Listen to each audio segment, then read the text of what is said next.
اول يوم بقى وانت ايه، خلاص خلصت والناس ودوا الكور واللبس ورايح بقى اول يوم النادي الاهلي.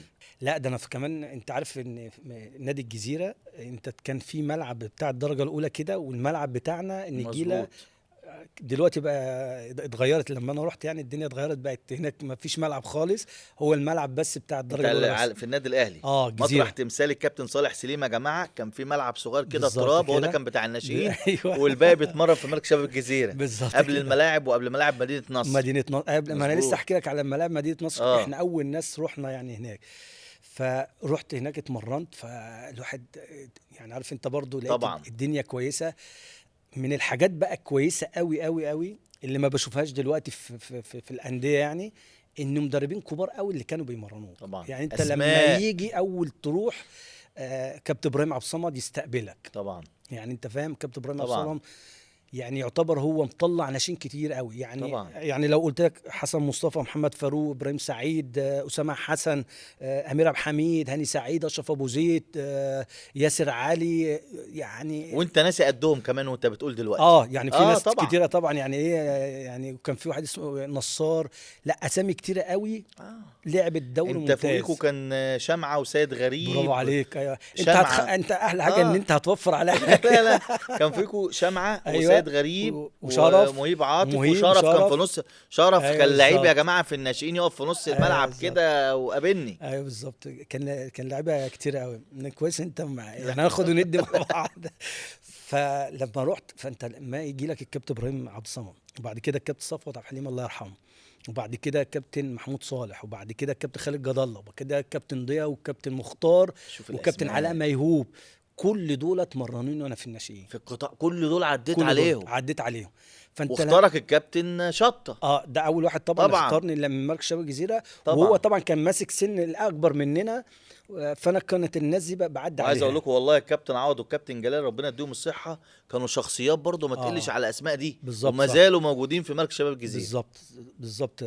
فهي النقطه بقى ايه، انت بتتمرن مع مدربين كبار فبيدوا لك الاساسيات. يعرف من ضمن الحاجات اللي الواحد عمره ما ينساها واحنا في ناشئين النادي الاهلي، هو بيعلمك ازاي ان انت تحب الفريق، ازاي تكسب، ازاي تبقى عندك الروح العاليه. ده كل دوت الواحد اتعلمه وهو في ناشئين النادي الاهلي.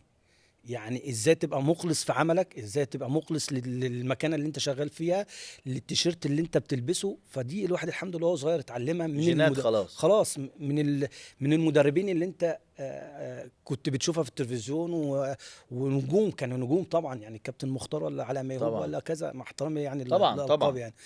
فدي اكتر واحد دعمك مين يا كابتن حسن؟ لا كابتن ابراهيم عبد الصمد يعني دايما. انا انا كان معلش بتكلم كتير ومش متعود، كابتن حسن كان مؤدب قوي يا جماعه وفي اه حاله، آه، وولد مؤدب قوي قوي كده الحمد لله. اه. هي النقطة بقى اللي أنا كنت كل مدرب ببقى معاه يعني يعتبرني ابنه. يعني أنا بالذات، يعني الحمد لله رب العالمين. طبعا. يعني الكابتن إبراهيم عبد الصمد كان يحبني جدا ويدللني ويجيب لي أكل ويأكلني ويشربني ويعمل لي كل حاجة. يعني أنا أفتكر وإحنا في مصيف في مصر مطروح، كان زمان النادي الأهلي عنده مصيف. مازال. وما زال انا عارف. بس لا كان زمان خيم. ايوه دلوقتي بقى كان معسكر شويه. ده معسكر. احنا كان زمان بنروح في خيم. اه. فالخيم بتبقى قاعد فيها رمله والحمامات يعني كنا يقول لك لازم يقول لك تجيب تغسل سنانك وتجيب صابونه عشان تغسل وشك. وكان يعني معسكر جميل قوي قوي قوي قوي، عمري ما انسى المعسكر ده. فانا كان معايا ناس غيلان في الاكل. فانا كنت وانا صغير ما باكلش. اه. فكابتن ابراهيم عبد الصمد فاحنا قاعدين في المعسكر، فلاقي بيحط طبعا السيرفيس، فكل واحد بيحط، فانا اخد اخر حبه شويه رز، اه. اخر حاجه في الاكل، يا دوبك تلحق يا دوب كده. البواقي. البواقي معايا غيلان اه بياكلوا. طبعا. ف... فكابتن ابراهيم بيعدي على كل واحد ويشوف كميه اكله، فيلاقي كميه اول يوم في الفطار الغداء العشاء كميات صغيره. فبيشوف بقى كان معايا وليد ونصار وعبد الرحيم والفرقه بتاعتي يعني عتاوله. عتاوله في الاكل ان يعني. شاء الله. فجه اليوم التاني راح هو اللي مسك الاكل، حط لي. اه. فاللعيبه بقى ايه، انت اشمعنى هو يحط لك، انت مش عارفه ايه. فبقول له يا ابني انتوا كل بالكم يوم كام عمال تاكلوا وانا باخد انا ما شويه شفتش اكل حاجه. كده. فراح جه لوليد، ده كان بياكل اكل ما شاء ان الله شاء عليه. الله. قال له انت بالذات ابعد عنه، اقعد هنا في اول الترابيزه اوعى وهو تاكل هنا. اكله. قال له كده والله.